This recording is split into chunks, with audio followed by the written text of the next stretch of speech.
As-Sunnah, As-Sunnah, As-Sunnah Foundation. As-Sunnah, As-Sunnah, As-Sunnah Foundation. আসসালামু আলাইকুম রহমতুল্লাহি আবরাকাতু। আলহামদুলিল্লাহ, ওসসালাতু ওয়াসসালামু আলা রাসূলিল্লাহ, বাদ।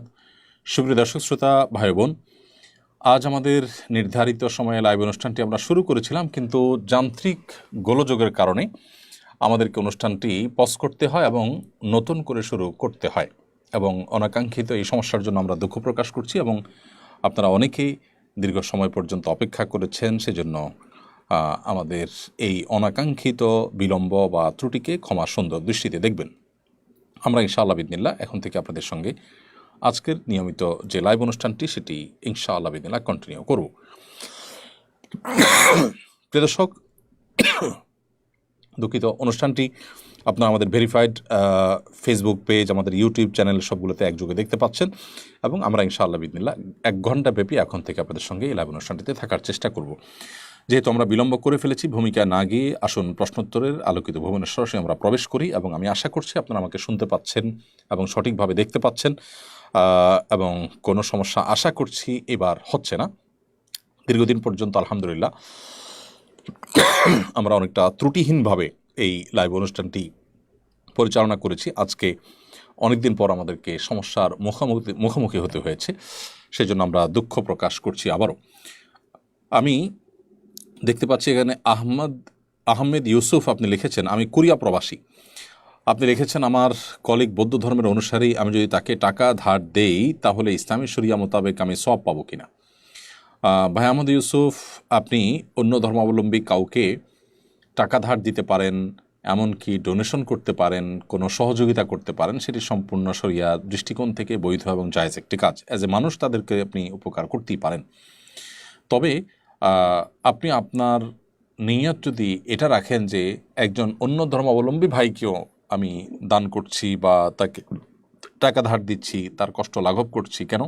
যে আল্লাহর বান্দা হিসাবে তার উপকার করলে আল্লাহ তাআলা আমাকে বিনিময় দান করবেন, তাহলে সেক্ষেত্রে অন্য ধর্মাবলম্বীকে উপকার করেও আপনি আল্লাহ সুবহানাহু ওয়া তাআলার কাছ থেকে আজর এবং বিনিময় আশা করতে পারেন ইনশাআল্লাহ। কারণ নবী করিম সাল্লাল্লাহু আলাইহি ওয়াসাল্লাম বলেছেন, ফি কুল্লি যাতি কাবিদিন রতবাতুন আজরা, প্রত্যেক প্রাণ বিশিষ্ট যাই কিছু আছে সেটার কল্যাণে আপনি কোনো কাজ করলে তার বিনিময় আল্লাহ সুবহানাহু ওয়া তাআলার কাছে আজর এবং বিনিময় লাভ করবেন ইনশাআল্লাহ তাআলা। অতএব অন্য ধর্মাবলম্বীদের সহযোগিতা যদি করেন সেটা অবশ্যই আল্লাহ তাআলার কাছে সওয়াবের আশায় করলে, আল্লাহ তাআলার কাছ থেকে সওয়াব প্রাপ্তির উদ্দেশ্যে করলে, নিয়ত যদি সেরকম থেকে থাকে, আপনি অবশ্যই আল্লাহর কাছে আজর এবং বিনিময় লাভ করবেন ইনশাআল্লাহ তাআলা। ইসরাত রহমান তানিসা লিখেছেন, পাত্রপক্ষ দেখতে আসলে পর্দা রক্ষা করে কিভাবে তার সামনে যাব? পাত্রপক্ষের পাত্র এবং পাত্রের মা বোন অর্থাৎ মহিলা এরকম কেউ যদি থাকে, তাদের সামনে আপনি স্বাভাবিকভাবে আপনার মুখমণ্ডল এবং 2 হাত এবং 2 পায়ের পাতা খোলা রেখে যাবেন, এবং এমত অবস্থা তাদের সাথে কথাবার্তা বলবেন। এর বাইরে পাত্রপক্ষের যদি কোনো অন্য পুরুষ থাকে, অর্থাৎ পাত্রের বাবা, তার দুলা ভাই, মামা ইত্যাদি বন্ধুবান্ধব, তাহলে সেক্ষেত্রে তাদের সামনে আপনি মুখমণ্ডল, হাত ইত্যাদি খুলে যাবেন না, এবং এক্ষেত্রে আপনি তাদেরকে বিনয়ের সাথে আপনার যে সীমাবদ্ধতার জায়গা, শরিয়া যে আপনাকে অ্যালাউ করে না পাত্র ছাড়া পাত্রপক্ষের অন্য কোনো পুরুষের সামনে যেতে, সেটি আপনি তাদেরকে বিনয়ের সাথে তুলে ধরার চেষ্টা করবেন। এরপর প্রশ্ন হলো, বছরের কিছু সময় নদীতে ইলিশ মাছ ধরা নিষিদ্ধ থাকে, এটি নাকি ইলিশ মাছের প্রজননকাল। কোস্টগার্ড এ সময় নদীতে তল্লাশি চালায়, কোনো জেলেদের কাছে ইলিশ মাছ পেলে তা জব্দ করা হয়। জব্দকৃত মাছ অনেক সময় স্থানীয় এতিমখানায় দিয়ে দেওয়া হয়। এতিমখানা কর্তৃপক্ষের জন্য এ ধরনের মাছ গ্রহণ করা উচিত হবে কিনা? এতে পরের হক ভক্ষণের গুণ হবে কিনা? প্রথমত, যেহেতু সরকারিভাবে নিষেধাজ্ঞা দেওয়া হয়ে থাকে জনকল্যাণে সার্বিক কল্যাণে যদি কোনো নির্দেশ দেওয়া হয়ে থাকে, তাহলে সেক্ষেত্রে সেই নির্দেশ একজন মুসলিম মেনে চলতে হবে তাকে, এবং এক্ষেত্রে কেউ যদি অমান্য করে তার জন্য শাস্তি আরোপ করা, শাস্তি প্রয়োগ করা, সেটা অবশ্যই যৌথ এবং সেটা অবশ্যই বৈধ এবং বিধেয়, যৌক্তিক, এবং সেই যৌক্তিক কাজটার ফলশ্রুতিতে সেই মাছগুলো যেগুলো জব্দ করা হয়েছে সেগুলো যদি কোনো এতিমখানা দেওয়া হয়, কোনো গরিব মানুষকে দিয়ে দেওয়া হয়, তাহলে সেটা বাহ্যিক দৃষ্টিকোণ থেকে অন্যের হক ভক্ষণ করা হলেও এটি জায়েজ রয়েছে। কারণ এটা হলো অনেকটা বিচারক বা কাজীর বিচারের ফলশ্রুতিতে আপনার কেউ যদি কোনো সুফল পায় সেটার মতো। ধরুন কেউ কোনো সম্পদ সে বন্ধক রেখে কোনো লোন নিয়েছে, সেই বন্ধক পরিশোধ করতে পারছে না, বা অন্য কোনোভাবে তার হক, সে অন্য কার হক আটকে দিয়েছে, তখন তার সম্পদ বিচারক, ইসলামী শরিয়ার দৃষ্টিকোণ থেকে শরিয়া আদালতের বিচারক সেটিকে নিলামে তুলে বিক্রি করেন।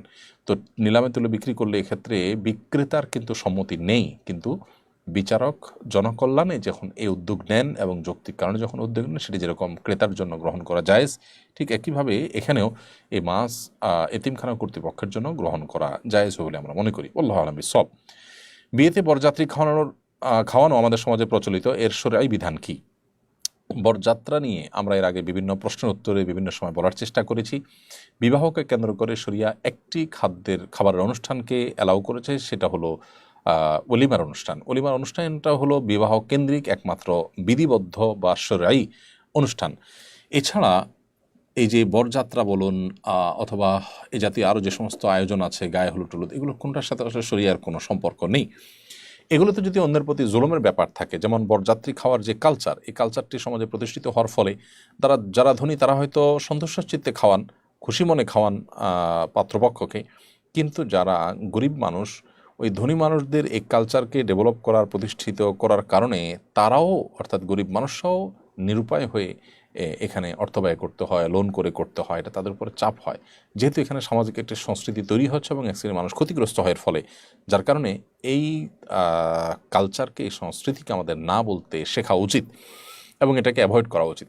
একান্ত খুবই সীমিত পরিসরে 2, 4, 5 জন 7 জন মেহমান তো যেতেই পারে, সেটা তো বিবাহের বাইরেও সাধারণত যাওয়া আসার প্রচলন আমাদের সমাজে রয়েছে এবং এটাকে কেউই সেভাবে প্রেশার হিসাবে নেন না। অতএব সেটা কথা ভিন্ন, কিন্তু এর বাইরে বার্গেনিং করে, বিশেষ করে 200, 300, 400, 500 লোক খাওয়ানোর যে কালচার রয়েছে, মেয়ের বাবার উপরে যেটি চাপানো হয়ে থাকে, এটি শরিয়াত দৃষ্টিকোণ থেকে সঠিক কোনো কাজ নয়, এটি জুলুম এবং কোনো কোনো ক্ষেত্রে অন্যায়ের পর্যায়ে পড়ে। যার কারণে এখানে পাত্রপক্ষকে খুবই সাবধানতা অবলম্বন করতে হবে, সতর্কতা অবলম্বন করতে হবে। বিবাহ কেন্দ্রিক আনুষ্ঠানিকতা, খাওয়ানো এবং আয়োজন, সেটি হবে শুধুমাত্র বরপক্ষের এবং তার নাম হলো ওয়ালিমা। এর বাইরে বরযাত্রী নামে ওয়ালিমার চাইতে আরও বড় করে অনুষ্ঠান বা ওয়ালিমার সাথে টেক্কা দিয়ে সমান্তরালভাবে অনুষ্ঠান করা, এটা শরঈ দৃষ্টিকোণ থেকে বিধিবদ্ধ বা জায়েজ কোনো অনুষ্ঠান নয়, বিশেষ করে যখন সেটি জুলুমের পর্যায়ে যায় এবং সমাজে অপসংস্কৃতি তৈরি করে, গরিবদের উপরে প্রেশার তৈরি করে এবং চুক্তি করে যখন সংখ্যা সেখানে নির্ধারণ হয় তখন। সম্প্রতি এক ইসলামী দলের নেতা পূজা মণ্ডপ পরিদর্শনে গিয়ে বলেছেন, আমি ইসলামী আদর্শের লোক হলেও আমার মধ্যে একজন ভালো হিন্দু ব্রাহ্মণ বাস করে। তার এই বক্তব্য সোশ্যাল মিডিয়ায় ভাইরাল হলে ব্যাপক সমালোচনা হয়। এ ধরনের কথা বলা মুসলমানদের জন্য কতটুকু অসমীচীন হলে পরবর্তী করণীয় কি? এটা যদি কেউ বলে থাকেন, আমি শুনিনি অবশ্য, এই বিষয়ে আমার জানা নেই। যদি কোনো মুসলিম এরকম কথা বলেন যে আমার ভেতরে হিন্দু ব্রাহ্মণ বাস করে, আমার মধ্যে একজন ভালো হিন্দু ব্রাহ্মণ বাস করে, তাহলে দেখতে হবে যে তিনি এই কথা বলে কি বোঝাতে চেয়েছেন। তার মধ্যেই হিন্দু ব্রাহ্মণ্য বাদ আছে বা তিনি ধারণ করেন, লালন করেন, এরকম যদি হয়, তাহলে সেক্ষেত্রে সেটি তো ঈমান হরণকারী বিষয় হবে। যদি অন্য কোনো ব্যাখ্যা থাকে যে ব্যাখ্যাটা ঈমান হরণকারী না, বা এর বাইরে ভিন্ন কোনো ব্যাখ্যা যদি থাকে তার কাছে যেটা গ্রহণযোগ্য হতে পারে, সেটি তার কাছে চাওয়া যেতে পারে। বাকি পূজা মণ্ডপে গিয়ে সাধারণত তাদের কাছে ভালো সাজার যে একটা প্রচেষ্টা আমাদের সমাজে থাকে, সেই ভালো থাকার বা ভালো সাজার প্রচেষ্টা হিসাবে সাধারণত এ ধরনের কথা মানুষ বলে থাকে। যদি সেটি হয়, তাহলে সেক্ষেত্রে সেটা খুবই গর্হিত, খুবই অন্যায় এবং নাজায়েজ এবং গুনাহের একটি কথা। একজন মুসলমান কখনো এ ধরনের বিষয় এটাকে স্বাভাবিকভাবে নিতে পারেন না, বরং আল্লাহর ভয়ে তিনি এ ধরনের উক্তি থেকে বেঁচে থাকবেন, যেগুলো তার ঈমানকে হরণ করতে পারে, ঈমানের জন্য ক্ষতিকর হতে পারে। এ বিষয়ে আমাদেরকে সর্বোচ্চ সতর্ক থাকতে হবে এবং সাবধান থাকতে হবে। আল্লাহ তাআলা আমাদেরকে হেফাজত করুন। মুখের কথায় কিন্তু মানুষের ঈমান চলে যায়, কারণ আমি ঈমান বিরোধী, ঈমান পরিপন্থী কোনো কিছু যদি বলি, তাহলে কিন্তু আমার ঈমান থাকবে না। সো আমার ভেতরে ভালো হিন্দু ব্রাহ্মণ বসবাস করে, অর্থাৎ আমি ভেতরে হিন্দু ব্রাহ্মণকে ধারণ করি, সেটাকে সঠিক মনে করি, সেটাকে বিশ্বাস করি, শ্রদ্ধা করি, এরকম যদি থাকে, বা আমি আমার ভেতরে এটাকে হিন্দুত্ববাদের কোনো কিছুকে আমি ধারণ করি, বিশ্বাস করি, তার ধর্মীয় কোনো বিশ্বাসকে বা কোনো কর্মকে, তাহলে সেক্ষেত্রে আপনি মুসলমানই থাকবেন না। আল্লাহ মাফ করুক, কোনো ইসলামী দলের নেতাদের কথা কোনো সাধারণ মুসলমান যদি এই কথা বলেন সেটা গর্হিত এবং খুবই জঘন্য কথা। তবে তাকে কাফের এই কথার ভিত্তিতে ফতোয়া দেওয়ার আগে তার ব্যাখ্যা নিতে হবে এবং সংশ্লিষ্ট ওলামা একরাম যারা তার ব্যাপারে ফতোয়া জারি করবেন তারা তার কথা ব্যাখ্যা আমলে নিয়ে তারপরে তাকে ভুল কিছু বলে থাকলে তওবার আহ্বান করবেন, তিনি না জেনে করে থাকতে পারেন, তারপরে চূড়ান্তভাবে তাকে কাফের ফতোয়া দেওয়া যাবে। কিন্তু আমরা আজকাল অনেকেই নিজের মতো করে কাফের ফতোয়া দিতে শুরু করি, যদিও এই কথা বাহ্যিক দৃষ্টিকোণ থেকে ভালো অর্থে বলার সম্ভাবনা খুবই ক্ষীণ। তারপরও আমরা তার ব্যাপারে তার ঈমান নিয়ে কমেন্টস করা থেকে বিরত থাকলাম। আনিকা আক্তার তমা আপনি লিখেছেন, আমার দ্বিতীয় বিয়ে হয়েছে কিন্তু আমি ইদ্যত পালন করিনি। তবে আমার তালাক হবার 5 মাস আগে আমি বাবার বাড়ি চলে আসি। এই 5 মাসে স্বামীর সাথে কোনো এই 5 মাসে স্বামীর সাথে কোনো শারীরিক মেলামেশাও হয়নি। আমার প্রশ্ন হলো, আমার দ্বিতীয় বিয়ে সঠিক হয়েছে কি না? এ বিষয় নিয়ে আমি এবং আমার স্বামী খুবই চিন্তিত। না, আপনার দ্বিতীয় বিয়ে যদি ইদ্যত পালন না হয়ে থাকে বিয়ে বিশুদ্ধ হয়নি। কারণ স্বামীর সাথে বিচ্ছেদের পর আপনার 3টি মাসিক অতিক্রম হতে হবে বা 3টি মাস অতিক্রম হতে হবে। সেটা যদি না হয় তাহলে সেক্ষেত্রে আপনার ওই ইদ্যতের মধ্যেই যদি আপনি অন্যত্র বিবাহ বসেন তাহলে সেই বিবাহ সম্পূর্ণভাবে বাতিল হবে, আপনার এই বিয়ে বিশুদ্ধ হয়নি। সেক্ষেত্রে এখন আপনারা বিচ্ছিন্ন হয়ে যেতে হবে। প্রয়োজনে নির্দিষ্ট মেয়াদ পার হওয়ার পর আপনারা পুনরায় বিবাহ বন্ধনে আবদ্ধ হতে পারবেন। বিয়ের আগে শারীরিক সম্পর্ক হয়েছে কি হয়নি সেটা এক্ষেত্রে গুরুত্বপূর্ণ নয়। গুরুত্বপূর্ণ হলো যে বিয়ের পর আপনারা পরস্পর থেকে দূরে থেকেছেন কিনা, এবং বিয়ের পর আপনি ইদ্যত পালন করেছেন কিনা, নির্দিষ্ট সময় পার হয়েছে কিনা, এটা হলো গুরুত্বপূর্ণ। বিয়ের আগে এক্ষেত্রে কি হয়েছে না হয়েছে সেটা ইম্পর্ট্যান্ট এই ক্ষেত্রে অন্তত না। এরপরে প্রশ্ন করেছেন শাইলা ফারজানা, আপনি লিখেছেন, স্বামীকে নামাজের পথে আনতে স্ত্রী হিসাবে আমার করণীয় কি? স্বামীকে নামাজের পথে আনার জন্য কাউন্সেলিং করবেন, বোঝাবেন। অন্যান্য বড় বড় ওলামা একরাম এবং স্কলারদের বক্তব্য, লেখনী, বই পুস্তক, আর্টিকেল এগুলো তাকে সরবরাহ করবেন, তাকে পড়াবেন এবং যার প্রভাব তার উপরে আছে এরকম ব্যক্তিদেরকে দিয়ে তাকে বোঝাবেন এবং তাদের সান্নিধ্যে তাদের সংস্রবে নিয়ে যাওয়ার চেষ্টা করবেন এবং সর্বোপরি আল্লাহ তাআলার কাছে আপনি দোয়া অব্যাহত রাখবেন এবং নামাজি এবং ভালো সোসাইটি এবং পরিবেশের মধ্যে তাকে নেওয়ার এবং তাদের সাথে উঠা বসা করার সুযোগ করে দিবেন। এই বিষয়গুলো সাধারণত মানুষকে পরিবর্তন হতে সাহায্য করে। পরপর 2 বছর অন্তঃসত্ত্বা হওয়ায় চট্টগ্রামের একটি নার্সিং কলেজের অধ্যক্ষকে চাকরিচ্যুত করা হয়েছে। অন্তঃসত্ত্বা হওয়ায় চাকরিচ্যুত করাকে কীভাবে দেখছেন? বিষয়টা ধর্মীয় মানবিক দৃষ্টিতে কেমন? খুবই গর্হিত এবং অন্যায় কাজ। আমাদের দেশে ব্যভিচার, অন্যায়, পাপাচার, জেনা এ সমস্ত কাজে লিপ্ত হলে সেগুলোকে সমাজে একটা শ্রেণী মানুষ দোষণীয় মনে করে না, কিন্তু বিবাহ বৈধ কোনো কিছুকে মানুষ দোষণীয় মনে করে। একটি প্রতিষ্ঠান মাতৃকালীন ছুটি দিতে হয় লম্বা সময়, 1 বছর মাতৃকালীন ছুটি দিয়েছেন, পরবর্তী বছর তাদের সন্তান আল্লাহ সুবহানাহু ওয়া তাআলা আবার তাদের নসিবে লিখেছেন হয়েছে। তো এক্ষেত্রে তারা যদি ক্ষতিগ্রস্ত হন ফিনান্সিয়ালি তাহলে প্রয়োজনে তারা অবৈতনিক ছুটি দিতে পারেন, আরও নানাভাবে তাদের ক্ষতি যেন না হয় সেজন্য উদ্যোগ নিতে পারেন। কিন্তু তাকে চাকরিচ্যুত করা নিশ্চয়ই একটা বাজে দৃষ্টান্ত তৈরি করবে। বিশেষ করে ব্যাপারটা এমন হয়ে না যায় যে যারা সংসার করতে চায়, সন্তান সন্ততি জন্ম দিতে চায়, তারা যেন চাকরি করতে না আসে, ব্যাপারটা এরকম হয়ে যাবে। আমাদের ফ্যামিলি ব্যবস্থাপনা বা পারিবারিক ব্যবস্থাপনা এটাকে ভেঙে চূর্ণ বিচূর্ণ করবার জন্য পশ্চিমাদের অনেক আয়োজন রয়েছে, তাদের অনেক প্রজেক্ট রয়েছে। মুসলমানদের গৌরবের এই জায়গাটা মুসলমানরা কোনোভাবে নষ্ট হতে দেওয়া উচিত নয়। সেই জায়গা থেকে প্রতিষ্ঠান এ ধরনের উদ্যোগ যদি নিয়ে থাকে সেটি খুবই, আমি মনে করি, আপত্তিকর, গর্হিত এবং এটি একাধারে তার প্রতি অমানবিক এবং শরীর দৃষ্টিকোণ থেকে অন্যায় কাজ। আমি আবারও বলছি, প্রতিষ্ঠান আর্থিকভাবে ক্ষতিগ্রস্ত হতে বাধ্য তার সন্তান গ্রহণ করার কারণে, সেটা আমি বলছি না, বরং প্রতিষ্ঠান সেটিকে রিকভার করার জন্য নানামুখী উদ্যোগ নিতে পারে, নানামুখী ইনিশিয়েটিভ নিতে পারে, কিন্তু তাই বলে তাকে চাকরিচ্যুত করার কোনো যৌক্তিকতা নেই।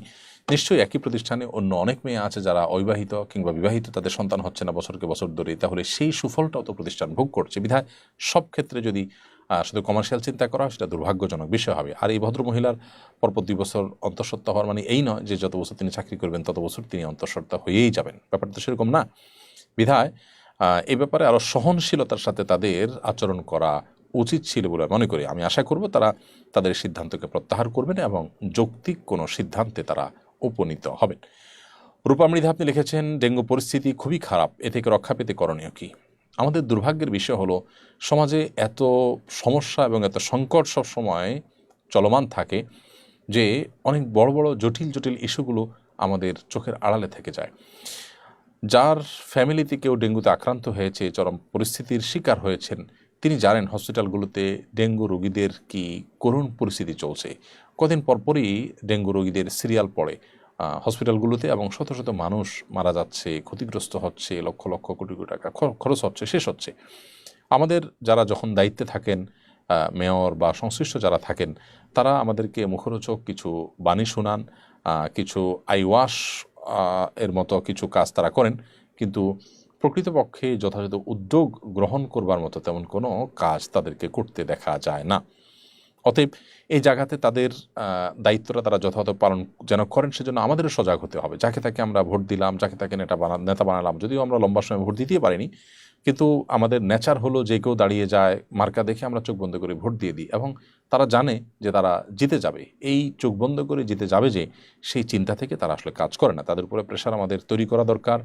আর সেই সাথে আমরা নিজেদের চারপাশটাকে সবাই পরিচ্ছন্ন রাখা দরকার। আমরা যদি সবাই পরিচ্ছন্ন রাখবার উদ্যোগ গ্রহণ করি তাহলে ডেঙ্গু মশা অনেকখানি কমে যাবে ইনশাআল্লাহ তাআলা। আমরা দোয়া করি আল্লাহ তাআলা যে সমস্ত ভাই বোন ডেঙ্গুতে আক্রান্ত হয়ে হসপিটালে সাপোর্ট করছেন বা কষ্ট নিপতিত আছেন, আল্লাহ তাআলা তাদের কষ্ট লাঘব করে দিন, দূর করে দিন। বিলকিস বেগম লিখেছেন, আমরা আসাম থেকে এসে কেরালা রাজ্যে থাকি। এখানে মহিলারা পায়ে মোজা পরে নামাজ আদায় করে, এটা কতটুকু সঠিক? বোন বিলকিস, মেয়েদের জন্য টাকনুর নিচ পর্যন্ত ঢাকা অপরিহার্য। অনেক ওলামা ইকরাম পায়ের উপরি অংশ, পাতার উপরি অংশ ঢাকাকে অপরিহার্য করেছেন এবং বিভিন্ন সাহাবীদের বিভিন্ন আসার থেকে এই জিনিসটি প্রমাণিত। তো উপরি অংশকে পরিপূর্ণভাবে ঢেকে রাখার মতো ওরকম বড় কাপড়ের ভিতরে থাকা কঠিন, এই জন্য অনেকে মোজা পরে ফেলেন। এটা তাদের একান্ত শুধুমাত্র সতর্কতামূলক উদ্যোগ আমরা বলতে পারি। আলাদা করে পায়ের তলার অংশও ঢাকতে হবে সেটা কিন্তু কেউ বলেননি। তবে হ্যাঁ, অনেক ইমামদের মতে বা অনেক সাহাবীদের মতে উপরের যে অংশটা পায়ের, এটাকেও ঢাকতে হবে। তো এটাকে ঢাকতে হলে কাপড় এত লম্বা হতে হবে যে রুকুতে উঠতে বসতেও ওই পায়ের উপরি অংশ যেন প্রদর্শিত না হয়, তার ভিতরে যেন পাও থাকে। তো কেউ যদি মোজা ব্যবহার করেন সতর্কতার জন্য, যে তার হয়তো এত লম্বা কাপড় নাই, তাহলে পাও ঢাকার জন্য তিনি মোজা পরেছেন, তাহলে সেটা ঠিক আছে। তবে মোজা পরতেই হবে, এমনকি লম্বা কাপড় আমার টাকনু ঢাকা থাকলেও এমন কোনো বাধ্যকতা কিন্তু নেই। এরপরে প্রশ্ন হলো, এবার এইচএসসি পরীক্ষার পরে ফেল করায় একাধিক শিক্ষার্থী আত্মহত্যা করেছে। প্রত্যেক পরীক্ষার পরে এরকম কিছু না কিছু ঘটনা ঘটতে দেখা যায়। এ ধরনের ঘটনার পুনরাবৃত্তি রোধে করণীয় কি, এবং এ ব্যাপারে শিক্ষার্থী, অভিভাবক, শিক্ষকদের উদ্দেশ্যে আপনার বার্তা কি? দেখুন, প্রতিবারই প্রায় এসএসসি এবং এইচএসসি পরীক্ষার পর বিশেষ করে আমাদের শিক্ষার্থীদের অনেককে দেখা যায় যে তারা আত্মহননের পথে পা বাড়ান এবং তাদের জীবনহানি ঘটান। তো এই ধরনের পরিস্থিতিতে আমাদের গোটা সমাজের কিছু দায়বদ্ধতা আছে। আমাদের সমাজে সন্তানদের পরীক্ষায় পাশ ফেল করাকে তাদের জীবন মরণ ব্যাপার হিসাবে আমরা অনেকে স্থির করে ফেলেছি এবং ফিক্স করে ফেলেছি। ব্যাপারটা এরকম যে তারা যদি পরীক্ষায় ভালো করতে না পারে, যেন তাদের আর বাঁচার কোনো অধিকার নেই, তারা যেন অনেক বড় অপরাধী হয়ে গেছে। সন্তান সৎ রয়েছে কিনা, সে সিরিয়াস কিনা তার কাজে, তার আন্তরিকতার কোনো ঘাটতি আছে কিনা, সেই বিবেচনা না করে সন্তানকে শুধুই আপনার মুখে আপনার পরীক্ষা পাশ ফেল করাকে জীবনের বাঁচা মরার মুখোমুখি করে দেওয়া, এটা অভিভাবকদের অনেকের ত্রুটি বলে আমরা মনে করি। অভিভাবক সন্তানকে পড়াশোনার জন্য উদ্বুদ্ধ করবেন, সহায়ক পরিবেশ দিবেন এবং তারা যেন মনোযোগী থাকে সেই চেষ্টা করবেন। সেই সাথে সততার সাথে পরীক্ষা দিবে ইত্যাদিতে তাদেরকে বিশেষভাবে কাউন্সেলিং করবেন। এরপরও যদি পরীক্ষায় তারা ভালো ফলাফল করতে না পারে, ভিন্ন কোনো ফলাফল আসে, তাহলে অভিভাবকরা তাকে বরং সান্ত্বনা দেওয়ার মানসিকতা থাকা উচিত। এবং এই যে অসুস্থ প্রতিযোগিতা, এটা ইমানদার সাথে যায় না যে সমাজের অন্যান্যদের সাথে সে কম্পিটিশন করবে এবং এটাকে ডু অর ডাই লেভেলে নিয়ে যাবে। ইমানদারের কাছে জান্নাত ছাড়া পৃথিবীর অন্য সৃষ্টি জগতের অন্য কোনো কিছুই তার কাছে এমন হবে না যেটা না হলে সে ডু অর ডাইয়ের পর্যায়ে চলে যাবে। আল্লাহ তাআলা মানুষকে অনেক সময় অনেক অকল্যাণ দেন যেটার পেছনে কল্যাণ নিহিত থাকে। বহু মানুষ তার জীবনে বাহ্যিকভাবে তার কাঙ্ক্ষিত কোনো কিছু না পেয়ে তিনি ক্ষতিগ্রস্ত হয়েছেন বলে মনে করেছেন, কিন্তু একটা পর্যায়ে দেখেছেন যে না, আল্লাহ রাব্বুল আলামিন তাকে ক্ষতিগ্রস্ত করেননি। সো একজন ইমানদার তিনি এই জায়গাটাতে যথেষ্ট সহনশীল হবেন এবং ইমানদার কখনো আত্মহনের পথে পা বাড়াতে পারেন না। সন্তানদেরকে অতিরিক্ত প্রেশার দেওয়া এবং অন্যদের সন্তানদের সাথে কম্পেয়ার করা, তাদেরকে লজ্জার মুখে ফেলে দেওয়া, তাদেরকে ডায়া লেভেলে নিয়ে যাওয়া, এটা বাবা মায়েদের ত্রুটি। বাবা মায়ের ত্রুটি এখানে সবচেয়ে বড়। সেই সাথে আমাদের সমাজের শিক্ষকদের অন্যদেরও দায় কম বেশি আছে। অনেক সময় শিক্ষকরাও এই বিষয়গুলোকে এতটা কড়াকড়িভাবে সন্তানের সামনে, শিক্ষার্থীর সামনে উপস্থাপন করেন। তাসমিয়া মাশারিক আপনি লিখেছেন, মহিলারা টয়লেটে প্রবেশের সময় মাথায় কাপড় দেওয়া কি বাধ্যতামূলক? টয়লেটে প্রবেশের সময় ওলামা ইকরাম মাথায় কাপড় দিয়ে যাওয়াটাকে উত্তম বলেছেন এবং টয়লেট ব্যবহারের শিষ্টাচার বা আদব হিসেবে উল্লেখ করেছেন। এটা নারী পুরুষের জন্য আলাদা কোনো বিধান এখানে নেই, সবার জন্য এটি সমান হারে প্রযোজ্য। তবে কোনো কারণে মাথা খুলে গেলে যে গুনাহ হয়ে যাবে, হারাম হবে, এটা সঠিক নয় এবং নারী পুরুষ সকলের জন্য একই জিনিস সেক্ষেত্রে প্রযোজ্য। ইসলামের আলো আইডি থেকে লিখেছেন যে কেউ চাইলেই কি রজমের শাস্তি দিতে পারবে? শাস্তি দেওয়ার জন্য অধিকার ও দায়িত্ব কাদের? যে কেউ চাইলেই রজমের শাস্তি দিতে পারবেন না এবং শাস্তি দেওয়ার যে অধিকার, শাস্তি দেওয়ার যে কর্তব্য, এটি রয়েছে বিচারিকভাবে যে আদালত এর জন্য দায়িত্বপ্রাপ্ত সেই আদালতের। এটি সাধারণ মানুষ নিজের হাতে দায়িত্ব কাঁধে তুলে নেবেন না। নবী করিম সাল্লাল্লাহু আলাইহি ওয়াসাল্লামের জীবদ্দশায় কেউ কোনো অন্যায় করলে সাহাবীরা যদি মনে করতেন যে অন্যায়ের জন্য শাস্তিটা তার প্রাপ্য, তখন তারা কিন্তু নবী সাল্লাল্লাহু আলাইহি ওয়াসাল্লামের কাছে জিজ্ঞেস করতেন, হে আল্লাহর রাসূল, আমি কি এই মুনাফিকের গর্দান উড়িয়ে দিব? আমি কি তার মৃত্যুদণ্ড কার্যকর করব? নবী সাল্লাল্লাহু আলাইহি ওয়াসাল্লামের কাছে পারমিশন চাইতেন। তার মানে তারা নিজেরা আইন হাতে তুলে নিতেন না। তিনি একজন বিচারক হিসাবে, তিনি শাসক হিসাবে, রাষ্ট্রপ্রধান হিসাবে তার দ্বারস্থ হতেন এবং তার কাছে বিচার চাইতেন সাহাবায়ে কেরাম। তার সিদ্ধান্ত ছাড়া সাহাবীরা নিজের হাতে আইন হাতে তুলে নিতেন না। বিধায় একজন মুসলিম তিনি কোনো অপরাধের শাস্তি নিজের হাতে প্রয়োগ করতে যাবেন না। মাদারীপুরের বৌভাত অনুষ্ঠানে মুরগির ভাঙা রোস্ট দেওয়ায় দুই পক্ষের সংঘর্ষে অন্তত 8 জন আহত হয়েছে। আমাদের সমাজে বিয়েতে এরকম ঠুনকো বিষয় নিয়ে প্রায় রক্তক্ষয়ী সংঘর্ষের ঘটনা ঘটতে দেখা যায়। এছাড়া ছোটোখাটো ঝগড়াঝাঁটি তো হতেই থাকে। খুব ঠুনকো বিষয় নিয়ে আত্মীয়দের কেউ কেউ অভিমান করেন। এসব এড়িয়ে বিয়ের আয়োজনের উপায় কি?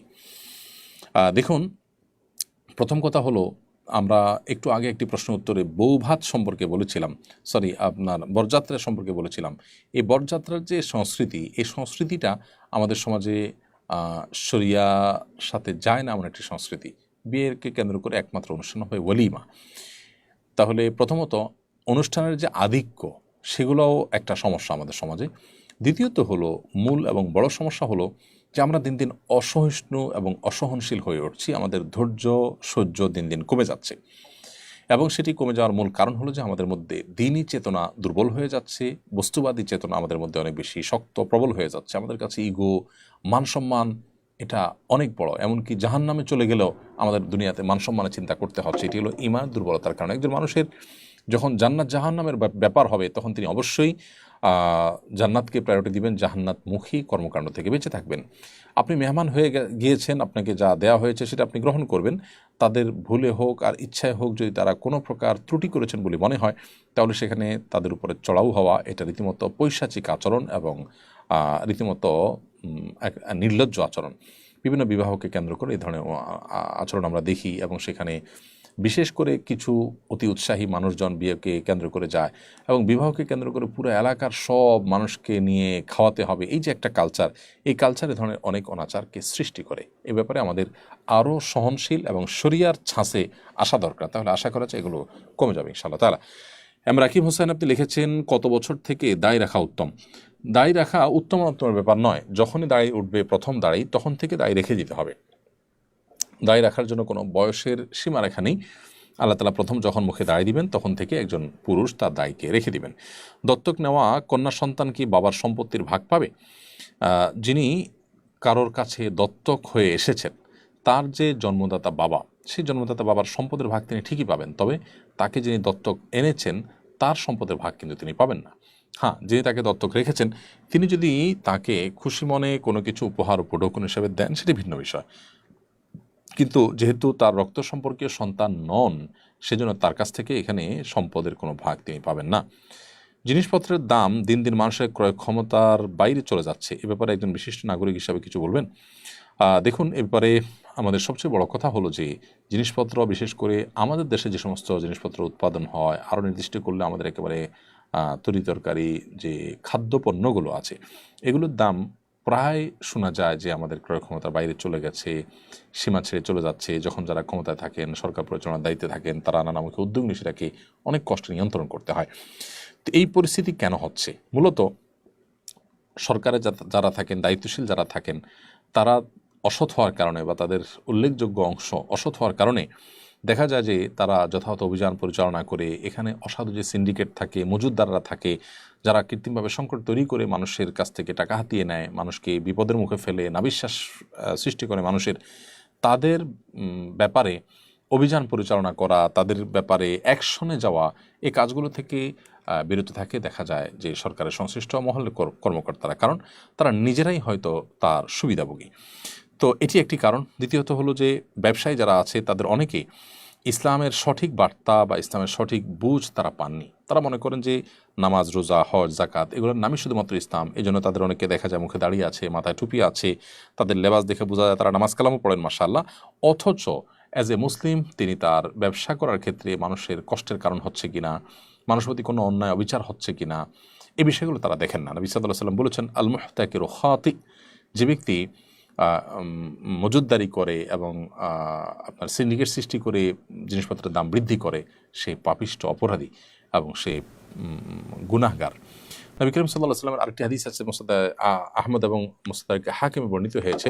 তিনি বলেছেন যে কোনো ব্যক্তি যদি মুসলমানদের সমাজে অর্থাৎ সমাজের মানুষের মধ্যে যদি দ্রব্যমূল্য সে নানা কারসাজিগুলো নিয়ন্ত্রণ করে এবং এখানে পেছনে যে কারসাজিগুলো করে যাতে করে যেমন মাল সরিয়ে রাখা, কৃত্রিম সংকট তৈরি করা, সিন্ডিকেট করে তাদের মধ্যে শুধুমাত্র তাদের চেইনে শুধু বিক্রি করা, যখন তখন সেখানে নিয়ন্ত্রণ করা, উদ্দেশ্য যে তারা অধিক মুনাফা অর্জন করবে, দাম বাড়িয়ে দিবে, এরকম যদি কেউ করে, নবী সাল্লাল্লাহু আলাইহি ওয়াসাল্লাম বলেছেন আল্লাহর নিজের উপর নিজে আবশ্যক করে নিয়েছেন এরকম ব্যক্তিকে জাহান্নামের অগ্নি কুণ্ডের উপরে তাকে বসিয়ে রেখে শাস্তি দেওয়া।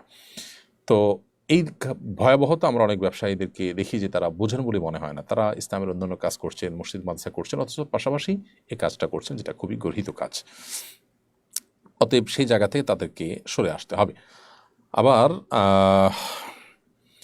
সাধারণ মানুষ আমরা যারা আছি, আমাদের কেনাকাটা ক্ষেত্রে আমরা পরিমিত কেনাকাটা করতে পারি, আমরা একটু সহনশীলতার পরিচয় দিতে পারি। আমরা বিশেষ করে এরকম পরিস্থিতি যেন তৈরি না হয় সেজন্য আমরা প্রোয়েক্টিভ হয়ে যদি কিছু উদ্যোগ নেই। দু একটা সময় দেখা গেছে যে কিছু কিছু জায়গায় অসাধু ব্যবসায়ীরা যখন অসাধু উপায়ে তাদের পণ্যের দাম তারা বৃদ্ধি করার চেষ্টা করেছে, তখন মুসলমানরা বা সমাজের সর্বস্তরের মানুষই, সব ধরনের মানুষই যখন তারা কেনাকাটা বন্ধ করে দিয়েছে এবং তারা যখন প্রোয়েক্টিভ হয়েছে, দেখা গেছে যে তারা দাম কমাতে বাধ্য হয়েছে। অতএব এখানে আমাদেরও দায় দায়িত্ব আছে। এমনি সালমান গাজী লিখেছেন, বিয়ের সঠিক বয়স কোনটা জানালে উপকৃত হব। প্রাপ্তবয়স্ক হলে যে কেউ বিয়ে করতে পারে শরীর দৃষ্টিকোণ থেকে প্রাপ্তবয়স্ক হওয়ার যে সীমানা, সেই সীমানা চলে আসলেই বিয়ে তার জন্য বৈধ। এরপরে প্রশ্ন করেছেন এমডি জোবাইর, আপনি লিখেছেন আলেমদের মধ্যে মতপার্থক্য থাকলে সাধারণ মানুষের করণীয় কি? সাধারণ মানুষ নিজের বিবেক বুদ্ধি, আল্লাহ তাআলা তাকে যে ফেরাসাতে ইমানে দিয়েছেন, তার যে ইমানি দূরদৃষ্টি আছে, সেই অন্তর্দৃষ্টি দূরদৃষ্টি দিয়ে তিনি ভালো মন্দ নিরূপণ করার চেষ্টা করবেন এবং যেটা তার কাছে ভালো এবং যৌক্তিক মনে হয় সেটাকে গ্রহণ করবেন। কিন্তু বিপরীতটা, বিশেষ করে ওলামাদের একাডেমিক মতপার্থক্য থাকলে বা ইজতিহাদ বা গবেষণাগত ভিন্নমত থাকলে, তখন সেখানে তিনি ইন্টারফেয়ার করে ওই আলেমের চরিত্র হনন করা বা তাকে তুচ্ছতাচ্ছিল্য করা বা তাকে দূর করা বা তার প্রতি কোনো প্রকার বৈরী আচরণ করা, এই কাজগুলো থেকে তাকে বেঁচে থাকতে হবে। এরপরে প্রশ্ন হলো, জাতীয় মসজিদ বাইতুল মুকাররমে নতুন খতিব নিযুক্ত হয়েছেন, তার সম্পর্কে আমরা সাধারণ মানুষ কিছুই জানি না, তার সম্পর্কে আপনার মূল্যবান মতামত জানতে চাই।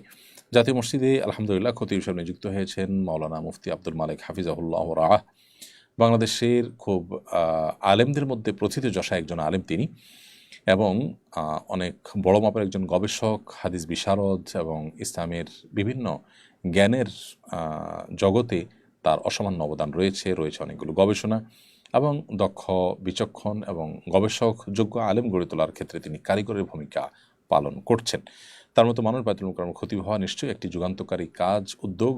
তবে তার জন্য চ্যালেঞ্জ রয়েছে। তিনি দেশের সকল ধর্মপ্রাণ মুসলমান দল মত গোষ্ঠী নির্বিশেষে সকলকে আপন করে নিয়ে বা সকলের অভিভাবকত্বের জায়গা থেকে তিনি তার আদর্শিক জায়গায় তিনি অবশ্যই অটল থাকবেন। পাশাপাশি তার সাথে ভিন্ন মতে যে সমস্ত মুসলমান ভাইরা আছেন, বোনরা আছেন, তাদেরকেও তিনি অন করবেন, তাদেরও অভিভাবকত্ব করবেন এবং সেরকম ভূমিকা তিনি রাখবেন এবং ইসলাম এবং মুসলিমদের কল্যাণে তিনি বলিষ্ঠ ভূমিকা রাখবেন, সে প্রত্যাশা তার কাছে আমরা রাখি এবং আল্লাহ তাআলা তাকে সেই চ্যালেঞ্জে সফল হওয়ার তৌফিক দান করুন। তার জন্য সেই শুভকামনা এবং এক দোয়াও আমরা করছি। এরপরে সাকিবুল হাসান সাকিব লিখেছেন, আমার বয়স 21 বছর। স্কুল কর্তৃপক্ষ আমার বাবাকে বুঝিয়ে 17 করেছিল, এখন আর বয়স সংশোধন করতে পারছি না, এক্ষেত্রে আমার করণীয় কি? স্কুল কর্তৃপক্ষ গর্হিত কাজ করেছে, যারা নীতিনৈতিকতা শিখাবে সন্তানকে, সন্তানের বাবা মাকে, তারা নিজেরাই যখন নীতিহীন হতে শেখায় দুনিয়ার সামান্য লোভে, তো সেটা দুর্ভাগ্য ছাড়ার কিছুই নয়। সন্তান হিসাবে আপনার এখানে কোনো ভূমিকা ছিল না বলে আপনার গুনাহ হবে না যদি আপনি আপনার বুঝজ্ঞান না থাকা অবস্থায় এরকম কেউ করে থাকে। আপনার বুঝজ্ঞান থাকা অবস্থায় করলে আপনার কর্তব্য ছিল প্রতিবাদ করা, সেটা করে থাকলে তো আলহামদুলিল্লাহ, না করে থাকলে আপনাকেও তওবা করতে হবে। আর যেহেতু এখন আর পরিবর্তন করা যাচ্ছে না, এখন আল্লাহ সুবহানাহু ওয়া তাআলার কাছে ইস্তেগফার করা ছাড়া কিছু নেই। আশা করা যায় কায়মুল বাক্যে যদি ক্ষমা চাওয়া হয় এবং জীবনে এরকম কাজ করা হবে না, সতর্ক থাকবেন সবাই, এ মর্মে সংকল্প করেন, আশা করা যায় আল্লাহ তাআলা পূর্বের গুনাহ মাফ করে দিবেন। প্রিয় দর্শক, দেখতে দেখতে আমরা অনুষ্ঠানের ঠিক মাঝামাঝি পর্যায়ে চলে এসেছি। সময় হয়েছে ছোট্ট একটি বিরতিতে যাওয়ার। বিরতির পর আবার ফিরে আসবো ইনশাআল্লাহ। আজকের এই লাইভ অনুষ্ঠানে আমাদের সঙ্গেই থাকবেন ইনশাআল্লাহ। অসহায় দরিদ্রদের দারিদ্র দূরীকরণ ও স্বাবলম্বীকরণের লক্ষ্যে আসুন্নাহ ফাউন্ডেশন পরিচালনা করছে স্বাবলম্বীকরণ প্রকল্প। স্বাবলম্বীকরণ প্রকল্পের আওতায় এ যাবৎ প্রায় 3000 মানুষকে প্রশিক্ষণ ও স্বাবলম্বীকরণ উপকরণ প্রদান করা হয়েছে। আপনার জাকাতের অর্থে স্বাবলম্বী হতে পারে অসহায় দরিদ্র মানুষ। আসুন্নাহ ফাউন্ডেশনের জাকাত তহবিলে জাকাত পাঠাতে ভিজিট করুন www.asunnahfoundation.org/donate/zakat। প্রিয় দর্শক, বিরতির পর আবার আপনাদেরকে স্বাগতম জানাচ্ছি। আপনারা দেখছেন আসুন্নাহ ফাউন্ডেশন স্টুডিও থেকে সরাসরি সম্প্রচারিত সাপ্তাহিক প্রশ্ন উত্তরমূলক অনুষ্ঠান শরঈ সমাধানের 243তম পর্ব। যে প্রশ্ন আমি এই মুহূর্তে দেখতে পাচ্ছি সেটি করেছেন ইমরান হোসেন। আপনি লিখেছেন, আমরা কয়েকজন বাংলাদেশ থেকে চীনে এসেছি পড়াশোনা করবার জন্য। এখানে ফ্রোজেন মুরগি বা গরুর মাংস খাওয়া জায়েজ হবে কিনা? জবাইকারী মুসলিম কি অমুসলিম সেটা আমরা নিশ্চিত নই। চায়না যারা বসবাস করছেন সেখানে আমরা জানি হালাল ফুডের ব্যাপক সংকট এবং ঘাটতি রয়েছে। এই ঘাটতি দূর করবার জন্য সেখানে হয় ব্যাপকভাবে মুসলমানদের উপস্থিতি প্রয়োজন, যাতে করে তাদের জন্য হালাল ফুডের ব্যবস্থাপনা বৃদ্ধি পায়। তবে আপনি যে বর্তমানে সেখানে ফ্রোজেন মুরগি খাচ্ছেন, সেই ফ্রোজেন মুরগিতে গরু কিংবা মুরগি যেটাই হোক, এটা যদি হালাল সার্টিফাইড না হয় তাহলে সেক্ষেত্রে সেটা আপনার জন্য খাওয়া জায়েজ হবে না। বরং অন্যান্য খাবার খেয়ে আপনি আপনার দিনাতিপাত করবেন। একান্ত মুরগি বা গরুর গোশত খেতে হলে মুসলিমরা নিজেরা আপনারা উদ্যোগ নিয়ে সেখানে স্লটার হাউজে হোক, যেভাবে হোক হালালভাবে জবাই করার ব্যবস্থা করবেন, অথবা বাহির থেকে আনার ব্যবস্থা করে, আর না হলে এই গোশত জাতীয় খাবার আপনি অ্যাভয়েড করবেন। নিশ্চয়ই হালাল ফুডের ব্যবস্থাপনা কাছে না হলেও দূরে আছে, অতএব সেখান থেকে আপনি প্রয়োজনে আনবেন। কিন্তু অমুসলিম সমাজে মুসলিম জবাই করেছেন নাকি অমুসলিম জবাই করেছেন, এটি আপনি যদি নিশ্চিত না হন তাহলে সেটি আপনার জন্য খাওয়া জায়েজ নেই। কারণ বাহ্যিকভাবে যেখানে প্রায় সবাই অমুসলিম এবং যারা সবাই শিরক কিংবা কুফরে লিপ্ত, তাদের মধ্যে এই ধরনের পশু তাদের মাধ্যমে জবাই করা হবে সেটাই বরং স্বাভাবিক। সেই জায়গা থেকে আপনি এখানে সতর্ক থাকবেন। হামাস প্রধান ইয়াহিয়া সিনওয়ার নিহত হয়েছেন, এ নিয়ে কয়েকজন সোশ্যাল মিডিয়া উল্লাস প্রকাশ করতে দেখলাম। কোনো মুসলিম তার মৃত্যুতে উল্লাস প্রকাশ করতে পারে কিনা? দেখুন, প্রথম কথা হলো যে ইয়াহুদিদের বিপরীতে কোনো মুসলিম যদি লড়াই করেন, সেই মুসলিমের সাথে আপনার যদি কোনো বিষয়ে ভিন্ন মত থাকে, তারপরও তার মৃত্যুতে আপনি আনন্দিত হতে পারেন না। তার মৃত্যুতে আনন্দিত হওয়া মানে হলো ইয়াহুদিদের পক্ষে যাওয়া বা তাদের পক্ষ অবলম্বন করা। কোনো মুসলমান যেটা করতে পারে না। আল্লাহ সুবহানাহু ওয়া তাআলা কোরআনে কারীমে স্পষ্ট করে বলেছেন, লা তাজিদান্না আশাদ্দান নাসি আদাওয়াতান লিল্লাযিনা আমানু আল ইয়াহুদ ওয়াল্লাযিনা আশরাকু। ইয়াহুদি এবং মুশরিক তারা হলো ঈমানদারদের জন্য সবচেয়ে বড় শত্রু। অতএব মুসলমানদের সবচেয়ে বড় শত্রু হিসেবে কোরআন যাকে চিহ্নিত করা হয়েছে, তার বিরুদ্ধে লড়াই করা মুসলিম, তার সাথে আপনার ভিন্নমত থাকতে পারে, কিন্তু তার মৃত্যুতে উল্লাস প্রকাশ করাটা এটা ঈমানের সঙ্গে সঙ্গতিপূর্ণ নয়।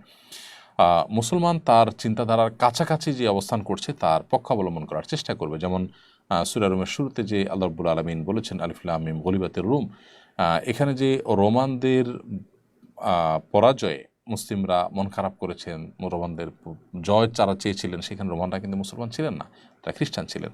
তারপরও তাদের কিন্তু জয়ের প্রত্যাশা মুসলমানরা করেছেন। এটা মানে হলো যে আদর্শিক এ সমস্ত দ্বন্দ্ব এবং স্নায়ুযুদ্ধের ক্ষেত্রে বিশেষ করে মুসলমানের স্বার্থ যেখানে জড়িয়ে আছে সেটার উপরে বিবেচনা করে তিনি তার মত অমত, তার সমর্থন অসমর্থন তিনি প্রকাশ করবেন।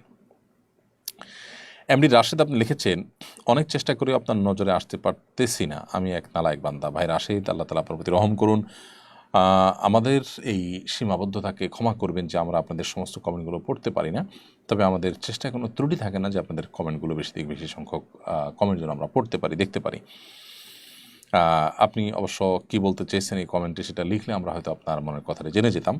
তো ইনশাআল্লাহ আবার অন্য কোনো কমেন্টে হয়তো আপনাকে আমরা আপনার সেবাটি দিতে পারবো। MH মামুন হোসেন আপনি লিখেছেন, কোম্পানি একটি পণ্যের সঙ্গে আরেকটি পণ্য ফ্রি দিয়েছে, যেমন নুডলসের সাথে চামচ ফ্রি, কিন্তু দোকানিরা অনেক সময় ফ্রি পণ্যটা রেখে দেয়, আলাদা করে না চাইলে দেয় না। দোকানের জন্য এটা জায়েজ হবে কিনা? না, এটা জায়েজ হবে না, কারণ ওই পণ্যটা যিনি উৎপাদনকারী প্রতিষ্ঠান আপনার কাছে দিয়েছেন তিনি মূলত অনেক সময় আপনাকে কমিশন দেন, শুধুমাত্র তিনি যেভাবে দিয়েছেন ওইভাবে কাস্টমারকে বুঝিয়ে আপনার কর্তব্য। অথবা সেখানে লেখা থাকে অনেক সময় যেটার সাথে এটা ফ্রি দেওয়া হয়েছে, আপনি সেটা সরিয়ে রাখলেন, কিংবা লেখা থাকুক আর না থাকুক, যেহেতু দুইটা একসাথে রেখে তার মূল্য নির্ধারণ করা হয়েছে, সেই মূল্যের ভিত্তিতে আপনি বিক্রি করবেন কাস্টমারের কাছে। অতএব এটা সরায় রাখাটা এক ধরনের প্রতারণা, যেটি করা যায় হবে না। এরপরে পারভেজ হোসেন রোমান আপনি লিখেছেন, একজন সৎ মানুষ হওয়ার জন্য কোনো দোয়া আছে কিনা? সৎ মানুষ হওয়ার জন্য বহু দোয়া আছে। আল্লাহ রাব্বুল আলামিন কোরআনে কারিমেও আমাদেরকে শিক্ষা দিয়েছেন যে আমরা যেন আল্লাহর কাছে মুত্তাকিদের অন্তর্ভুক্ত হওয়ার দোয়া করি। যেমন আছে যে রব্বানা হাব লানা মিন আজওয়াজিনা ওয়া যুররিয়াতিনা কুররাতা আয়ুন ওয়াজআলনা লিল মুত্তাকিনা ইমামা। হে আল্লাহ, আমাদেরকে, আমাদের পরিবারের সদস্যদেরকে সবাইকে আপনি মুত্তাকিদের ইমাম বানিয়ে দিন। তো এখানে মুত্তাকিদের ইমাম হওয়ার দোয়া রয়েছে। এভাবেই কোরআনে বিভিন্ন দোয়া রয়েছে যে দোয়াতে মূলত আমাদেরকে সৎ এবং নেককার হওয়ার জন্য আল্লাহ তাআলার কাছে আবেদন করার শিক্ষা দেওয়া হয়েছে। সামিয়া সুলতান আপনি আমাদের ইউটিউব চ্যানেলে লিখেছেন, বাবা উশৃঙ্খল হওয়ার কারণে আমরা নাবালক থাকা অবস্থায় আমার বাবার অংশ আমার 3 ভাইয়ের নামে লিখে দেন, ফলে আমরা 3 বোন সকল সম্পত্তি থেকে বঞ্চিত হই। শরীর দৃষ্টিকোণ থেকে আমরা আমাদের ভাইদের কোনো সম্পদ পাবো কিনা? যদি পাওনা থাকা সত্ত্বেও তারা না দেয়, আখিরাতের জন্য দায়ী থাকবো কিনা? আপনার দাদা আপনার বাবার সম্পদ বন্টন করে দিয়েছেন, এখানে মানেটা কি? যদি এমন হয় যে আপনার বাবা নিজে ওই সম্পদ উপার্জন করেছেন, তাহলে দাদা সেটি বন্টন করে দিয়েছেন ছেলেদের মধ্যে, তাহলে অন্যায় করেছেন। এক্ষেত্রে ভাইদের উচিত হবে এখন সেটা প্রায়শ্চিত্ত করা। বোনদেরকেও তাই সেই সম্পদে তাদেরও ভাগ আছে, সন্তানদের জীবদ্দশাতে উপহার দিলে নবী সাল্লাল্লাহু আলাইহি ওয়াসাল্লাম সেখানে সমান হারে দিতে বলেছেন। সেই হিসাবে বোনদের অধিকারটা ভাইরা সময় মেরে ফেরত দিতে হবে, নাহলে তারা গুনাহগার হবে। এটা হলো বাবার নিজের উপার্জিত সম্পদ যদি দাদায় বন্টন করে দেন নাতিদের মধ্যে, অর্থাৎ উদ্যোগ নিয়ে তিনি এই কাজটা করেছেন, সম্পদটা মূলত বাবার। আর যদি সম্পদটা দাদার হয়, যে আপনার বাবা আপনার দাদার মৃত্যুর পর এটার মালিক হতো, তারপরে তার মৃত্যুর পর আপনারা মালিক হতেন, এখন জীবদ্দশাতে আপনার দাদা যদি আপনাদেরকে দিয়ে দেয়, তাহলে সেটা কিন্তু জায়েজ আছে। কারণ এই দানটা এটি মূলত আপনার দাদার উপহার ও পঢৌকন হিসাবে বিবেচিত হবে। কারণ আপনার দাদার জীবদ্দশায় আপনার বাবা সেই সম্পদের মালিকই হয়নি, সেখানে বাবাই যেখানে মালিক না, সেখানে আপনি কীভাবে দাবি করবেন? হ্যাঁ, দাদা দেওয়ার ক্ষেত্রে অবশ্যই নাতি নাতনি সবার দিকটা খেয়াল করা দরকার ছিল, বাট না করার কারণে তিনি কোনো গুনাহগার হচ্ছেন না। কারণ উপহার ও পঢৌকন দেওয়ার ক্ষেত্রে আমি কাকে দেবো না দেবো এটা একান্ত আমার ব্যক্তিগত বিষয়। তারপরও এখানে মেয়েদের দিকটা খেয়াল করা দাদার কর্তব্য ছিল। এখন ভাইরা তারা এরকম পরিস্থিতি হলে তাদের উচিত হবে নৈতিকতার জায়গা থেকে বোনদেরকে সাধ্য অনুযায়ী সেবা করা বা এই সম্পদ থেকে তাদেরকে কিছু হলেও দেওয়া, এটি ভাইদের নৈতিক দায়িত্ব, কিন্তু শরিয়া তাদেরকে বাধ্য করে না, কারণ এটা দাদা তাদেরকে উপহার দিয়েছেন। বিষয়টা একটু সূক্ষ্ম এবং কিছুটা পার্থক্য আছে। জারিন শোভা নূর আপনি লিখেছেন, বাবা মা বেঁচে থাকা অবস্থায় ভাইয়েরা যদি বোনের ভাগের সম্পত্তির ভাগ দিতে বুঝিনি, বাবা মা বেঁচে থাকা অবস্থায় ভাইয়েরা যদি বোনের ভাগের সম্পত্তির ভাগ দিয়ে দিতে বলে মনে হয়, তাহলে কতটা শরীয়ত সম্মত? বাবা মা যদি বেঁচে থাকেন, তাহলে সেক্ষেত্রে ভাইরা বোনদের সম্পত্তির ভাগ দিয়ে দিতে বললে বাবা মা যদি সেটা দিয়ে দেন, অর্থাৎ সন্তানদের মধ্যে সমান হারে বন্টন করে দেন, তাহলে সেটা উপহার হিসাবে দিলে জায়েজ আছে। অর্থাৎ বাবা মা তাদের সম্পদকে সন্তানদেরকে উপহার হিসেবে ভাগ করে দিচ্ছেন, তো ভাগ করে দিলে সমান হারে ভাগ করে দিতে হবে। আর যদি তাদের মৃত্যুর পর যে বন্টন হতো সেটাই তারা জীবদ্দশা করে দেন, তাহলে শরীর দৃষ্টিকোণ থেকে সেটা জায়েজ নয়। কারণ হলো এ ধরনের পরিস্থিতিতে শরিয়ার সিদ্ধান্ত হলো মানুষের মৃত্যুর পর মূলত তার পরিত্যক্ত সম্পদের বন্টন হবে, জীবদ্দশায় নয়। রুবেল রানা, আপনি ইউটিউব চ্যানেল লিখেছেন, আমি আর্মিতে চাকরি করি, সকালে পিটিতে শরীর চর্চায় আমাদেরকে সকলকে হাফ প্যান্ট পরতে বাধ্য করা হয়, এ বিষয়ে শরীয়তের বিধান কি? এখন বিশেষ করে এই চলমান সময়ে আপনাদের উচিত এ বিষয়ে ঊর্ধ্বতন কর্তৃপক্ষের কাছে বিনয়ের সাথে আপনাদের দাবি দেওয়া তুলে ধরা যে আমার ধর্মীয় দৃষ্টিকোণ থেকে যেহেতু আমি পায়ের আপনার হাঁটু রান সেটা খোলা রাখতে পারি না, এটা নিষিদ্ধ আমার জন্য, অতএব আমার ধর্ম পালনে আমাকে সহযোগিতা করা উচিত। এটা সাংবিধানিক অধিকার, একজন বাংলাদেশের নাগরিক হিসাবে আপনি এটা করতে পারা উচিত। অতএব দুঃখিত, যে প্যান্টগুলো দেওয়া হয় সেগুলো যদি 3/4 হয়, হাঁটুর নিচ পর্যন্ত যায়, তাহলে ট্রেনিংয়ের কোনো এই ক্ষেত্রে সমস্যা হওয়ার কথা নয়। যেমন মেয়েদেরকে অতি সম্প্রতি আমরা দেখেছি যে সেখানে হিজাব করার তাদেরকে অধিকার দেওয়া হয়েছে, যেটা এতদিন ছিল না। অতএব আপনারাও সেই দাবি দাওয়া পেশ করতে পারেন। আর নিরুপায় হিসাবে যদি এটা আপনাদের করতে হয়, তাহলে সেক্ষেত্রে আগে থেকে জেনে শুনে এরকম চাকরিতে যাওয়া জায়েজ হবে না, যেখানে গেলে আপনাকে হারামে লিপ্ত হতে হবে।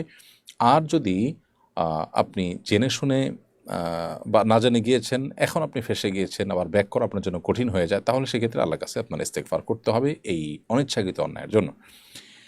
এমডি রাশেদ আলী লিখেছেন, ফটোগ্রাফি কি হালাল? আমি বিয়ের ছবি ও ভিডিও করে থাকি, এ কাজ করে আমি জীবিকা নির্বাহ করে থাকি। দেখুন, ফটোগ্রাফি যদি ভালো কোনো কাজের হয় হালাল, বা বৈধ কাজের ফটোগ্রাফি করে আপনি টাকা উপার্জন করতে পারেন। সাধারণত বিয়ের অনুষ্ঠানে ছেলে মেয়ে নির্বিশেষে তাদের বেপর্দা এবং অশ্লীল ছবি টবি তুলতে হয়, তো এগুলো করতে গিয়ে আপনি হারামে লিপ্ত হচ্ছেন এবং হারাম কাজে সহযোগী হচ্ছেন। সেই জায়গা থেকে এই এই এই বিয়ে শাদীর আনুষ্ঠানিকতা ইত্যাদির ফটোগ্রাফি করা জায়েজ হবে না। অন্য কোনো সাধারণ অনুষ্ঠানে যদি হয় সেটি জায়েজ হতে পারে। আল হেলাল হোসেন, আপনি লিখেছেন, আমি মার্কেটিংয়ে চাকরি করি, প্রতিদিন 2 থেকে 3 জেলায় ভিজিটে যেতে হয়, পুরো দিনই গাড়িতে থাকতে হয়। এত অবস্থা আমার নামাজের বিধান কী হবে এবং এই চাকরি দীর্ঘায়িত করা ঠিক হবে কিনা? হ্যাঁ, চাকরিতে সমস্যা নেই, হালাল জিনিসটা যদি মার্কেটিং করেন আপনি, তাহলে সেক্ষেত্রে চাকরি আপনি করতে পারেন লম্বা সময়, এবং বিভিন্ন জেলায় যদি যান এবং সেটা যদি সফরের দূরত্ব হয়ে যায়, ধরুন 75-80 কিলোমিটার মতো এরকম দূরত্ব যদি হয়ে যায়, তাহলে আপনি পুরো সফর জুড়েই কসর নামাজ পড়বেন, এবং প্রতিদিন যেতে হয়, প্রতিদিন যাওয়া লাগবে, প্রতিদিনই আপনি কসর নামাজ পড়বেন, কোনো অসুবিধা নেই।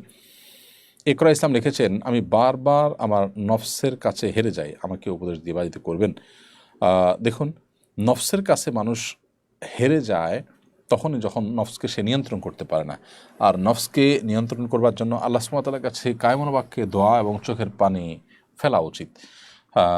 যেমন একটি দোয়া নবী সাল্লাল্লাহু আলাইহি ওয়াসাল্লামের আমাদের কাছে বর্ণিত হয়ে আসছে, সেটি আমরা পাঠ করতে পারি।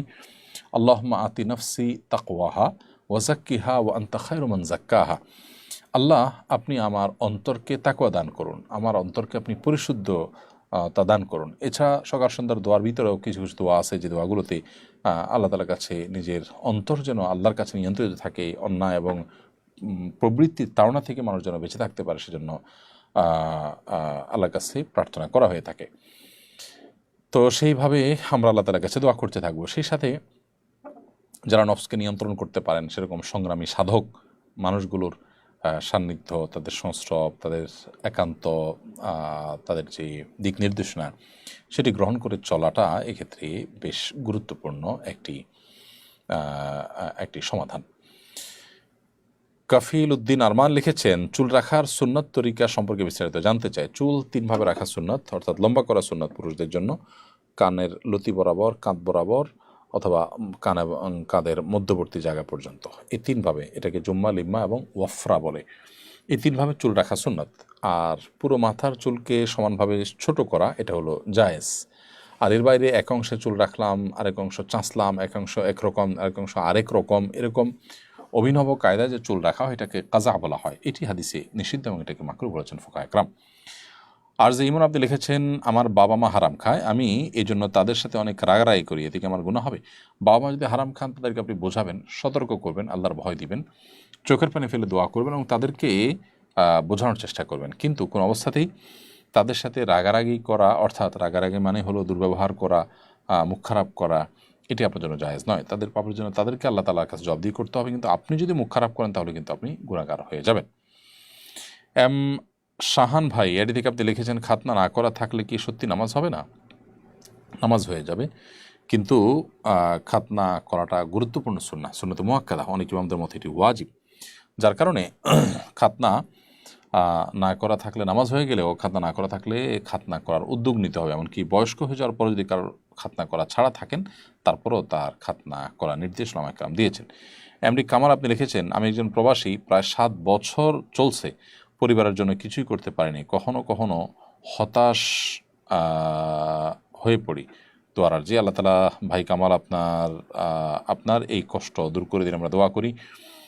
এবং আপনি বুদ্ধিমান, বিচক্ষণ কোনো ব্যক্তি, অভিজ্ঞ কোনো ব্যক্তির পরামর্শ নিয়ে চলুন। আমার মনে হয় যে কোনো একটা জায়গা আপনার গ্যাপ থাকতে পারে। বিশেষ করে পার্থিব ডিমান্ড যখন মানুষ কমিয়ে আনে, তখন তার সুখ শান্তি অনেকটা নিশ্চিত হয়ে যায়।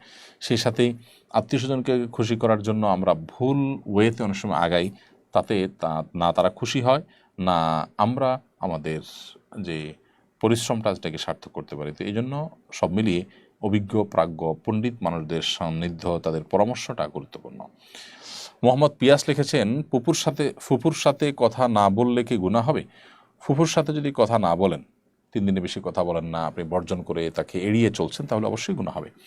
একজন ইমানদার কোনো মুসলমানকে 3 দিনের বেশি বয়কট করে থাকা জায়েজ নয়। সেখানে ফুফু তো রক্ত সম্পর্কীয় একজন নিকটাত্মীয়, অতএব তার সাথে সেরকম আচরণ করা জায়েজ হবে না। তিনি যদি অন্যায়ও করেন, আপনি 3 দিন অভিমান করে থাকতে পারেন, মনে কষ্ট থাকতে পারেন, প্রয়োজনে তার ক্ষতি থেকে বাঁচার জন্য দূরে দূরে থাকতে পারেন, কিন্তু সম্পর্ক ছিন্ন করে ফেলবেন ঠুনকো করে অজুহাতের ভিত্তিতে, সেটি কিন্তু জায়েজ নয়। সুমি রামিস আপনি লিখেছেন, সফরের নামাজ কখন এবং কিভাবে পড়তে হয় একটু বিস্তারিত বলুন। আপনি যখন নিজ ঠিকানা, যেখানে আপনি বসবাস করছেন, স্থায়ী হোক অস্থায়ী হোক, ওই ঠিকানার যে শহর এরিয়া আছে সেটি যখন ক্রস করে চলে যাবেন, তখন থেকে নিয়ে 70 বা 75 থেকে 80 কিলোমিটারের দূরত্বে যাওয়ার যদি নিয়ত করেন, তখন আপনি মুসাফির গণ্য হবেন এবং আপনার সমাজের এরিয়া ক্রস করার পর থেকে আপনার জন্য কসর প্রযোজ্য হবে। সেক্ষেত্রে জোহর, আসর এবং এশা, এগুলো 4 রাকাতের জায়গায় ফরজ নামাজ 2 রাকাত পড়বেন, আর বাকিগুলো যা আছে তা সেভাবেই আপনি আদায় করবেন। তো এটা হলো কসর নামাজের বিধান, এবং বাড়িতে আপনি যখন ফিরে আসবেন, আপনার এলাকার সীমানাতে প্রবেশের আগ পর্যন্ত এই বিধানটা আপনার জন্য প্রযোজ্য হবে। আর কোনো জায়গায় গিয়ে যদি আপনি 15 দিনের বেশি থাকার নিয়ত করেন, তাহলে সেখানে আপনার পুরো নামাজ পড়তে হবে। আসমা হোসেন আপনি লিখেছেন, পিরিয়ড অবস্থায় কোরআন হিফজ করা যাবে কিনা? পিরিয়ড অবস্থায় কোরআন কারীম হিফজ না করে সুস্থ হওয়ার পর হিফজ করার চেষ্টা করা দরকার। বিশেষ করে যদি এমন হয় যে কোরআন তিনি যদি হিফজ না করেন, তাহলে যেটুকু আছে সেটুকু ভুলে যাবেন, বা না পড়লে ভুলে যাবেন, তাহলে সেক্ষেত্রে ভেঙে ভেঙে অনেক উলামায়ে কেরাম পড়াকে জায়েজ বলেছেন।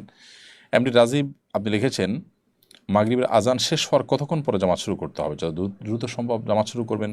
বিভিন্ন হাদিসে মাগরিবের আজান এবং ইকামতের আগে, অর্থাৎ মাগরিবের সময় 2 রাকাত নামাজের কথা বর্ণিত হয়েছে, সে নামাজ পড়ার জন্য গ্যাপ দেওয়া যেতে পারে। এমনিতে মাগরিবের নামাজ দ্রুত পড়ার নির্দেশ রয়েছে হাদিসে, এজন্য সেটাকে খুব কোনো অসুবিধা না পড়লে একান্ত বিলম্বিত করা উচিত নয়। এরপরে তাসফিয়া ইসলাম আপনি লিখেছেন, আমার বড় বোন আমার সাথে খুব খারাপ ব্যবহার করে, কথা না বললে ভালো থাকি, আমার করণীয় কি? যদি আপনি তার সাথে কথা বলার কারণে আপনার নিজের আখলাক নষ্ট হবে মনে হয়, আচরণ নষ্ট হবে বলে মনে হয়, তিনি আপনার প্রতি জুলুম অবিচার করবেন এরকম মনে হয়, তাহলে সেক্ষেত্রে আপনি নিজের সেফটির জন্য তাকে অ্যাভয়েড করে চলতে পারেন, কিন্তু একবারে সম্পর্ক ছিন্ন করা যেটা, সেটি করবেন না। যথাসম্ভব সম্পর্ক রেখে আপনি সমস্যার সমাধান করবার চেষ্টা করবেন। এরপরে ফাবিহা মুনতাহা লিখেছেন, কাউকে পছন্দ হলে কি তাকে আল্লাহর কাছে চাওয়া গুনাহ হবে? নির্দিষ্ট কাউকে আল্লাহর কাছে চাওয়ার চাইতে, আল্লাহ তুমি আমার জন্য উত্তম এবং ভালো জীবন সঙ্গিনী মিলাও, এভাবে দোয়া করাটা অধিকতর উত্তম। কারণ আপনি যাকে পছন্দ করছেন তিনি যে আপনার জন্য কল্যাণকর হবেন আপনি নিশ্চিত নন। এরপর শাহজাহান মিম লিখেছেন, আমি অনেক মাস ধরে নামাজে মনোযোগী হতে পারছি না, নামাজ পড়তে গেলেই অলসতা কাজ করে, কিভাবে মনোযোগী হতে পারি? আপনি প্রথমত কোরআনে কারীমের তেলাওয়াত নিয়মিত করুন এবং সম্ভব হলে কোনো রুকিয়া করুন, কারণ শয়তান অনেক বেশি মানুষের উপর ভর করলে, প্রভাব বিস্তার করলে দেখা যায় মানুষ কিন্তু এরকম ইবাদত বন্দেগীতে অলস হয়ে পড়ে। আফসানা রিমি লিখেছেন, মেয়েরা কি লম্বা গেঞ্জি পরে নামাজ পড়তে পারবে? যে কোনোভাবে তার সতর নামাজের মধ্যে যদি ঢাকার কর্তব্য সেটুকু তিনি ঢেকে নামাজ পড়লেই নামাজ আদায় হয়ে যাবে। আহসান হাবিব লিখেছেন, কাউকে সতর্ক করার জন্য বা কাউকে ক্ষতি থেকে বাঁচানোর জন্য যদি কোনো ব্যক্তির অপকর্ম অন্যান্য মানুষের সাথে আলোচনা করা হয় তাহলে সেটা কি গীবত হবে? কাউকে অন্য কারো ক্ষতি থেকে বাঁচানোর জন্য সে খারাপ মানুষ সম্পর্কে জানানো হলে সেটি গীবত হবে না, বরং কোনো কোনো ক্ষেত্রে সেটি আবশ্যক হয়ে যাবে। বিশেষ করে যখন আপনার কাছে জানতে চাওয়া হয়েছে বা আপনি জানেন লোকটা ক্ষতিগ্রস্ত হয়ে যাবেন, তখন তাকে ওই ব্যক্তি সম্পর্কে সতর্ক করার জন্য কোনো কিছু বললে সেটি গুনাহ হয় না, বরং কোনো কোনো ক্ষেত্রে সওয়াব হয়, কোনো কোনো ক্ষেত্রে সেটি আবশ্যক হয়ে যায়। শারমিন আক্তার আপনি লিখেছেন, মহিলারা একাকী ফরজ সালাত আদায় করলে কি একামত দিতে হবে? না, তারা একামত দিতে হবে না একাকী ফরজ সালাত আদায় করলে। সাজিদুল ইসলাম আপনি লিখেছেন, উমরা করতে যাওয়ার সময় যদি কিছু টাকা শর্ট পড়ে তাহলে কি ধার করা যাবে? হ্যাঁ, হজ বা উমরা বা যে কোনো আর্থিক ইবাদতে আপনি অন্য কারোর কাছ থেকে টাকা ধার করে নিতে পারেন, এটি নাজায়েজ কিংবা গুনাহের বিষয় নয়। এরপরে চৌধুরী আর এআইডি থেকে আপনি লিখেছেন, আমার স্বামী প্রচুর ধূমপান করেন, দোয়া করবেন তার জন্য, আর কিছু নসিহত করুন। আল্লাহ তাআলা আপনার স্বামীকে পরিপূর্ণ ধূমপান মুক্ত জীবনযাপন করার তৌফিক দান করুন। আর যে জিনিস পান করলে আল্লাহ নারাজ হবেন, মানুষ আখিরাত ধ্বংস হবে, সাময়িক সুখ এনে দিলেও সেই জিনিসটি পান করা মুসলমানের জন্য, বরং বুদ্ধিমান কোনো মানুষের জন্য জায়েজ নয়। অনন্ত অসীমকালের যে যাত্রা রয়েছে সেই যাত্রা আমার সুখ শান্তি নিরূপণ হবে যে আল্লাহর আদেশ নিষেধের উপরে, সেই আল্লাহর আদেশ নিষেধটা হবে আমার মাথার উপর শিরোধার্য, এটা হবে আমার উপরে সবচেয়ে গুরুত্বপূর্ণ বিষয়। বিধায় আল্লাহ রাব্বুল আলামিন আমাদের এই ভাইকে ধূমপানের এই বদভ্যাস থেকে, গুনাহের কাছ থেকে, পাপের কাছ থেকে তাকে সরে আসার এবং বেরিয়ে আসার তৌফিক দান করুন। সোনিয়া আফরা আপনি লিখেছেন, অনিচ্ছাকৃত সামান্য ভুলের জন্য মা বাবার বদদোয়া দেওয়া কতটুকু যুক্তিযুক্ত, আর এই বদদোয়াগুলো কি কবুল হবে? অনিচ্ছাকৃত সামান্য ভুলের কারণে তারা বাড়াবাড়ি করে বদদোয়া দিলে সেটি কবুল হবে না এবং তার কারণে আপনার ক্ষতিও হবে না। আপনি সবসময় দেখবেন যে আপনি নিজেই ভালো আছেন কিনা, সঠিক পথে আছেন কিনা। কারণ নবী করিম সাল্লাল্লাহু আলাইহি সাল্লামের বিভিন্ন হাদিস থেকে আমরা জানি যে এই ধরনের দিক নির্দেশন দিয়ে আমাদেরকে দিয়েছেন। আর কোরআন কারিমেও রয়েছে, আল্লাহ তাআলা বলেছেন, ইয়া আইয়ুহাল্লাযীনা আমানু আলাইকুম আনফুসাকুম লা ইয়াদুরুকুম মান দাল্লা ইযা হাদাইতুম, হে ঈমানদারগণ, তোমরা নিজেদের প্রতি মনোযোগী হও, অর্থাৎ নিজেদের আত্মশুদ্ধির চেষ্টা করো। তোমাদের কেউ যদি গোমরা হয়ে যায় সে তোমাদের ক্ষতি করতে পারবে না। অতএব বাপ মা যদি অন্যায় করেন, ভুল ভাল বদদোয়া করেন, তাতে আপনার কোনো ক্ষতি হবে না। আপনি আল্লাহর কাছে ক্লিয়ার আছেন কিনা বা আপনার প্রতি কোনো অবিচার করেছেন কিনা সেটা আপনি দেখেন। তাছাড়া কোরআন কারিমের একটা আয়াত রয়েছে, আল্লাহ সুবহানাহু ওয়া তাআলা বলেছেন যে লাউ ইয়াজ্জালুল্লাহু আশ-শাররা ইসতা'জালাহুম বিল খাইরি লাকুদিয়া ইলাইহিম আজালুহুম, মানুষের ভালোটা আল্লাহ যত দ্রুত দেন, খারাপ যেটা চায় মানুষটা যদি এরকম দ্রুত দিয়ে দিতেন তাহলে বহুভাগ মানুষ শেষ হয়ে যেত। অর্থাৎ বদদোয়া করছেন কিন্তু অন্যভাবে করছেন, এই জন্য সাথে সাথে লেগে যদি যেত তাহলে মানুষ সব শেষ হয়ে যেত। আল্লাহ তাআলা সেটা করেন না। নেক দোয়া করলে সেটা যত দ্রুত কবুল করেন, বদদোয়াটা সেটা তত দ্রুত কবুল হয় না। প্রিয় দর্শক, আপনারা অনেকে আমাদের কাছে তালাক বিষয়ে প্রশ্ন করছেন এবং তাদেরকে আমরা বিভিন্ন সময় বারবার বলেছি যে তালাক বিষয়ক প্রশ্ন আপনার স্থানীয় কোনো আলেম মুফতির কাছে দেখা করে কোনো ফতোয়াবাগে গিয়ে বিস্তারিতভাবে উত্তর নেওয়ার চেষ্টা করবেন। তালাকের বিষয়টা খুবই সেন্সিটিভ এবং স্পর্শকাতর। এখানে সংক্ষিপ্ত প্রশ্ন উত্তরের ভার্সনে তালাকের বিষয়ে প্রশ্ন দেওয়াটা একটু কঠিন। নয়নতারা এটি থেকে আপনি লিখেছেন, আমার স্বামী রাগ ঝগড়ার সময় আমাকে অনেক অভিশাপ দেন, এগুলো কি কবুল হবে?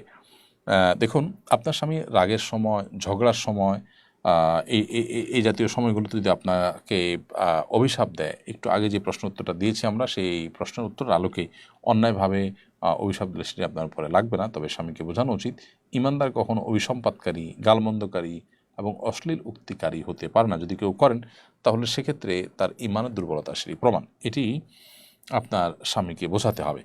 আয়েশা সিদ্দিকা আহমেদ আপনি লিখেছেন, একজন বেগানা নারী আমার স্বামীর সাথে সম্পর্ক করতে চাচ্ছে, যার সাথে বিয়ের আগে আমার স্বামীর সম্পর্ক ছিল, আমার করণীয় কি? আপনি আপনার স্বামীকে এখান থেকে বিরত রাখার চেষ্টা করবেন এবং প্রয়োজনীয় সকল পদক্ষেপ, বৈধ এবং বিধেয় সকল পদক্ষেপ আপনি গ্রহণ করবেন। এরপরও তিনি যদি ফিরে না আসেন তাহলে তিনি আল্লাহর কাছে দায়ী থাকবেন, আপনার অন্তত গুনাহ হবে না ইনশাআল্লাহ তাআলা।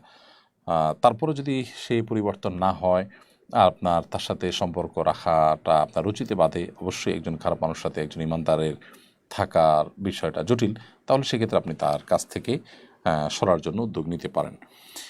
এমডি আবদার আপনি লিখেছেন, আমি কোচবিহার ইন্ডিয়া থেকে বলছি, স্বাধীনতা দিবসে মহাত্মা গান্ধী, আবুল কালাম আজাদের ফটো সামনে রেখে ফুল দেওয়া যায় আছে কি না? না, এগুলো শিরকি কর্মকাণ্ডের সাথে সাদৃশ্যপূর্ণ। সরাসরি শিরক না হলে তার সাথে সাদৃশ্যপূর্ণ, একজন ইমানদার সেগুলো করতে পারেন না।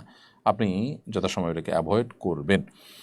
আজহারুল ইসলাম আপনি লিখেছেন, মসজিদ দান করার মানত করার পরে সেই দান কি অসহায়দেরকে দেওয়া যাবে?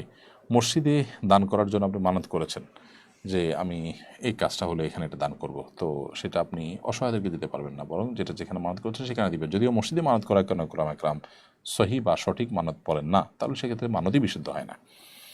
শেখ আহমদ হাফিজ আপনি লিখেছেন, যাদের উপর হজ ফরজ তারা ওমরা করলে কি হজ আদায় হবে? না, ওমরা করলে ওমরা আদায় হবে, হজ আদায় হবে না। হজ ভিন্ন জিনিস, বিধায় হজ ফরজ হলে তাকে হজই করতে হবে। মারিয়া এর দিকে আপনি লিখেছেন, বেনামাজি গরিবকে কি দান করা যাবে? গরিব ব্যক্তি তিনি বেনামাজি হলেও তাকে দান করতে পারেন, এমনকি অন্য ধর্মাবলম্বী হলেও তাকে আপনি দান করতে পারেন, কারণ নবী সাল্লাল্লাহু আলাইহি ওয়াসাল্লাম হাদিস রয়েছে, ফিকুল্লি দাতি কাবিদিন রতবাতিন আজরা, প্রত্যেক আর্দ্র যে প্রাণ রয়েছে, অর্থাৎ প্রত্যেক প্রাণীর সেবাতেই আল্লাহর কাছে বিনিময় পাওয়ার সুযোগ রয়েছে। বিধায় আপনি আল্লাহকে খুশি করার জন্য যদি দান করেন, বেনামাজি দান করলে আপনি সব পাবেন। বিশেষ করে তাকে নামাজে আসার আহ্বান করবেন এর মাধ্যমে। সাগর হোসেন আপনি লিখেছেন, কোনো ইবাদত করার পর অন্য আরেকটা ইবাদত করার সুযোগ পেলে পূর্বের ইবাদতটি কবুল হয়েছে বলা হয়, এটা কি সঠিক? নিশ্চিত করে কোনো ইবাদত কবুল হওয়ার কথা কেউই বলতে পারেন না, তবে ধারণা করতে পারেন যে যেহেতু আরেকটি ইবাদতের তৌফিক হয়েছে, সুযোগ হয়েছে, হয়তোবা আল্লাহ রাব্বুল আলামিন আমার আগের ইবাদতটি কবুল করেছেন। আল্লাহ তাআলা সাধারণত কোন ইবাদত কবুল করলে নতুন করে ইবাদত তৌফিক দিয়ে থাকেন বলে অনেক স্কলারগণ, অনেক গবেষকগণ, অনেক উলামা ইকরাম মন্তব্য করেছেন। তো সেই হিসেবে আপনি এটি সুধারণা করতে পারেন, জাস্ট এটুকের বাইরে নয়। আর রাবিয়া সুলতানা লিখেছেন, মেয়েরা উজু করার পর চুল আঁচড়ালে উজু ভেঙে যায়, এমন একটা ধারণা পেয়েছিলাম ছোটোবেলাতে, তবে এ নিয়ে কোনো অথেন্টিক সোর্স পাইনি। এখনও বিষয়টি যদি বলতেন। বোন রাবিয়া সুলতানা, এরকম কোনো কথা নেই। অজু করেছেন, চুল আঁচড়ালে উজু ভাঙবে না, বাচ্চাকে দুধ খাওয়ালে উজু ভাঙবে না, ঘরোয়া কাজ করলে উজু ভাঙবে না। অজু ভাঙার যে নির্দিষ্ট কারণগুলো আছে সেগুলো কোনোটি পাওয়া গেলেই শুধুমাত্র অজু ভঙ্গ হবে। এরপরে জামিলা খাতুন আপনি লিখেছেন, আমাদের আসামের একজন নামধারী আলেম হিন্দু ধর্মের পুজোতে গিয়ে পুজো করে, অন্যকে উৎসাহিত করে, কোরআন পূজা করার বিধান সমর্থন করে বলে কোরআন অপেক্ষা করে, সম্পর্কে কিছু বলবেন? ইন্না ইল্লাহ। এরকম যদি কোনো আলেম নামধারী ব্যক্তি করে তাহলে তিনি অবশ্যই জালেম এবং তিনি মূর্খতার পরিচয় দিচ্ছে। ইসলামের যে স্বকীয়তা, ইসলামের যে পার্থক্যের জায়গা অন্যান্য ধর্মের মানুষের সাথে, সেটাই হলো তাওহীদের মাধ্যমে। অতএব সেই তাওহীদকে যদি কেউ জলাঞ্জলি দেয় তাহলে সে নিজেকে মুসলমান দাবি করাটাই তার জন্য কঠিন, আলেম হওয়া তো অনেক দূরের বিষয়। বিধায় এ ধরনের মানুষ থেকে আমাদের সতর্ক থাকতে হবে, সাবধান থাকতে হবে। এরপরে ওমর ইসলাম লিখেছেন, গ্রামের দিকে এখনও দুঃখিত, আপনার প্রশ্নটি আমি পড়তে চলে গেল। নাইম ইসলাম লিখেছেন, খারাপ কাজের সময় আল্লাহ তাআলার নাম নেওয়া জায়েজ নাই, তাহলে হারামখোর মিষ্টি উপার্জনের টাকা দিয়ে পোশাক কিনে দিলে এখন নামাজ পড়লে এবং খাবার খাওয়ার সময় আল্লাহর নাম নেওয়া বিষয়ে বলবেন? প্রশ্নটি একটু জটিল। অমর ইসলামের প্রশ্নে আমি দেখেছি, গ্রামের দিকে এখনও 12-13 বছর বয়সে মেয়েদের বিয়ে দেওয়া হয়, এই কম বয়সে গর্ভধারণ করা হয়, পিতামাতাকে বোঝানো যায় না, এই বিষয়ে কিছু বলবেন? দেখুন, আমাদের দেশে প্রচলিত আইনে বিষয়টা অন্যায় এবং অপরাধ হিসাবে ধরা হলেও ইসলামী শরিয়ার দৃষ্টিকোণ থেকে এটি অপরাধ নয়। আমি দুটি দৃষ্টিকোণ খোলাসা তুলে ধরলাম। বর্তমান আইনে এটি অপরাধ থাকলে ইসলামী শরিয়াতে এ বয়সে মেয়েদেরকে বিয়ে দেওয়া নাজায়েজ নয়। তবে হ্যাঁ, মেয়েদের শারীরিক ক্ষতি, তাদের বিয়ের জন্য তারা অপরিপক্ক হলে, তাদের জুলুম হলে, তাদের কষ্ট হলে মা বাবার জন্য সেটা জায়েজ নাই। বাট শরিয়া বিশ্লেষণ করলে আমরা বলবো যে শরিয়া এটিকে নাজায়েজ কিংবা হারাম বলেনি। আমাদের ডক্টর খন্দকার আব্দুল্লাহ জাহাঙ্গীর রহমাহুল্লাহ ইসলামী বিশ্ববিদ্যালয়ের কুষ্টিয়ার প্রফেসর ছিলেন। তিনি বলতেন যে আমাদের দাদি নানিরা অনেক অল্প বয়সে তাদের বিয়ে হতো, তাদের অনেক সন্তান হতো, তারা অনেক পরিশ্রম করতেন, এরপর তারা আমাদের চেয়ে অনেক সুস্থ থাকতেন। তাহলে পশ্চিমারা আমাদের যে বিবাহের উপরে নিরুৎসাহিত করে, যত বিলম্ব করতে পারে তত তারা যেন খুশি, এমন একটা ভাব, এটি আমাদের পরিবার ব্যবস্থাপনাকে ভাঙার একটি ষড়যন্ত্র বলতে পারি। এর বাইরে সমাজে বেহায়াপনা, অশ্লীলতার ব্যাপকতা যারা চায় তারা মূলত এটি চায়। তো আমি বলছি না যে সবাইকে 12-13 বছর বয়সে বা অল্প বয়সে তাদের মেয়েকে বিয়ে দিতে, আমি বলছি না। আমি বলছি যে এই বিষয়ে বিদেশি ষড়যন্ত্রের পরে আমাদের যারা আইন প্রণয়ন করেন তাদের সতর্ক থাকা দরকার এবং সে বিষয়টাকে মাথায় রেখে তাদের চিন্তা করা দরকার। বিগত সরকারের আমলে খোদ রাষ্ট্রের প্রধানমন্ত্রী কিন্তু সংসদে দাঁড়িয়ে বলেছেন বিয়ের বয়স কমানো দরকার, কিন্তু তিনিও অদৃশ্য শক্তির কারণে সে আইনটি করতে পারেননি। তীর মোহাম্মদ আপনি লিখেছেন, আমার আম্মুর বয়স 67 বছর, তিনি কি মাহরাম ছাড়া হজ উমরা করতে পারবেন? আমার দুই ভাই সৌদি আরবে থাকেন না। মাহরাম ছাড়া হজমরা করবেন না, মাহরাম নিয়ে হজমরা করতে হবে, কারণ মেয়েদের জন্য মাহরাম ছাড়া সফর করা জায়েজ নেই। শাইমা আক্তার শোভা লিখেছেন, আমি ফ্যামিলি প্ল্যানিংয়ের জব পেয়েছি প্রায় 2 বছর হলো। এই ডিপার্টমেন্ট থেকে দম্পতিদের স্থায়ী ও দীর্ঘমেয়াদী পদ্ধতি অবলম্বন করে জন্ম নিয়ন্ত্রণ করতে উৎসাহিত করা হয়। আমাদের টার্গেট দেওয়া হয়, আমাদের টার্গেট পূরণ করতে হয়। আমার করণীয় কি? যদি এই কাজই আপনার করতে হয় তাহলে সেটা আপনার জন্য জায়েজ নাই, বরং আপনি অন্য কোনো কাজ, একই কোম্পানির অন্য কোনো কাজ, সরাসরি এর সাথে কোনো সম্পৃক্ত বিষয় নয়, এরকম কোনো কাজ থাকলে সেটিতে আপনি কাজ করতে পারেন, আর না হলে আপনি অন্য কোনো জবে সুইচ করবেন। নোনাজলে আইডি থেকে লিখেছেন, অমুসলিম কেউ কিছু খেতে দিলে বা উপহার হিসেবে দিলে এটা জায়েজ হবে কিনা? অবশ্যই উপহার নিতে পারেন, খেতেও পারেন যদি সেটি হালাল হয়, কোনো অসুবিধা নেই। মহিউদ্দিন বাইজিদ লিখেছেন, পরিবারের আয় বরকত কিভাবে হবে, তার জন্য কোন কোন আমলগুলো বেশি বেশি করা উচিত? বেশি বেশি করে আয় বরকতের জন্য আপনার বিসমিল্লাহ বলে প্রত্যেকটা কাজ শুরু করা, নামাজের পর উপার্জন শুরু করা, সকাল সন্ধ্যা দোয়াগুলো পাঠ করা, অনেকগুলো আমল আছে। তাকওয়া বেশি বেশি অবলম্বন করা, এটা বরকতের কারণ। আত্মীয় স্বজনের সাথে সুসম্পর্ক বজায় রাখা বরকতের কারণ। এ বিষয়ে আমাদের একটি বক্তব্য আছে, বরকত লাভের 10টি চাবি, সেটা আপনি দেখতে পারেন। এরপরে অজুপা বেগম হেনা আপনি লিখেছেন, আমার আব্বা আম্মু অসুস্থ, দুজনেই ব্রেন স্ট্রোক করেছেন। আব্বা চলাফেরা করতে পারেন না, আম্মা পারেন না। আব্বা চলাফেরা করতে পারেন, আম্মা পারেন না। আমি কি তাদের পক্ষ থেকে উমরা করতে পারবো? হ্যাঁ, অসুস্থ ব্যক্তির তরফ থেকে আপনি উমরা করতে পারেন এবং তার সব তারা পাবেন ইনশাআল্লাহ। মমতাজিন মুহিম বিএম লিখেছেন, বাচ্চাদের জন্মদিন উপলক্ষে কি কোনো অনুষ্ঠান করা যাবে? না, জন্মদিনের এই আনুষ্ঠানিকতা মুসলমানদের নয়, এটি অগ্নিপূজকদের থেকে এসেছে এবং এর পিছনে ধর্মীয় বিশ্বাস কাজ করে। মুসলমান সেটি থেকে বেঁচে থাকবেন তার ঈমানকে রক্ষা করবার জন্য। এমনি মিজানুর রহমান লিখেছেন, ইস্তেখারার দোয়া আরবিতে না পড়ে বাংলা পড়লে হবে কিনা? হয়ে যাবে ইনশাআল্লাহ তাআলা, তবে সুন্নাহ সম্মত হলো বা আরবিটা পড়া, সেটা না পারলে বাংলা পড়লে হয়ে যাবে। নূর মোহাম্মদ লিখেছেন, আমি আমার ভুলের জন্য বাবার কাছে কিভাবে মাপ পেতে পারি? আমার বাবা 6 বছর আগে মারা গেছেন। 6 বছর আগে মারা গেলে আসলে নিশ্চিতভাবে তার কাছ থেকে মাপ পাওয়ার কোনো উপায় নেই। তবে আপনি তার পক্ষ থেকে দান সাদাকা করবেন, তার জন্য ইস্তেগফার করবেন, তার বন্ধুবান্ধব যারা সাথে সাথে চলাফেরা করতেন তাদেরকে সদাচরণ করবেন, এগুলো আপনার কর্তব্য। মোহাম্মদ স্বাধীন সরকার লিখেছেন, আমি ঢাকায় থাকি, তো আমার বাসায় মাঝে মধ্যে বিদ্যুৎ না থাকার কারণে পানির সংকট দেখা দেয়, পানি থাকে না। সেদিন রাতে যদি আমার স্বপ্নদোষ হয়, পানি না থাকে, তাহলে আমার করণীয় কি? আশপাশ থেকে পানি সংগ্রহ করবেন, প্রয়োজনে পানি কিনে এনে একটা বড় বোতল বা 2 বোতল হলে ফরজ গোসলের কাজটুকু শুধু আদায় করা যায়। এই বিষয়গুলো যখন অপরিহার্য সেটা আমরা ভাবতে পারবো, বিবেচনা করতে পারবো, তখন সেটার উপরে আমল করা আমাদের জন্য সহজ হবে। বিষয়টা হলো যে আমরা অনেক সময় এগুলোকে খুব সিরিয়াসলি নেই না, খুব বড় বিষয় মনে করি না, যার কারণে আমরা ভুল করে থাকি। তো ফরজ গোসলে আপনাকে পানি দিয়ে গোসল করতে হবে। পানি পাওয়া যায় না, 1-1.5 মাইল 2 মাইল এরিয়ার মধ্যে নাই, আপনার সাধ্যে নাই, কোথাও যাওয়ার মতো জায়গা নাই, এরকম হলে আপনি তায়াম্মুম করে নামাজ পড়বেন। প্রিয় দর্শক, দেখতে দেখতে আমরা অনুষ্ঠানের একেবারে শেষ প্রান্তে চলে এসেছি। প্রায় 70টির বেশি প্রশ্ন উত্তর আজকে আমরা দিয়েছি। না সবতু ফামিন আল্লাহ তো ফামিন নিমান শৈতান, আল্লাহ তাআলা আমাদের সবাইকে ভালো রাখুন, নিরাপদে রাখুন। আল্লাহর কাছে সেই দোয়া ব্যক্ত করে আজকের মতো এখানে শেষ করছি। ইনশাআল্লাহ দেখা হবে, কথা হবে আগামী পর্বে। আল্লাহ সে পর্যন্ত সবাইকে ভালো রাখুন। আসসালামু আলাইকুম ওয়া রাহমাতুল্লাহি ওয়া বারাকাতুহু। উম্মার স্বার্থে সুন্নাহ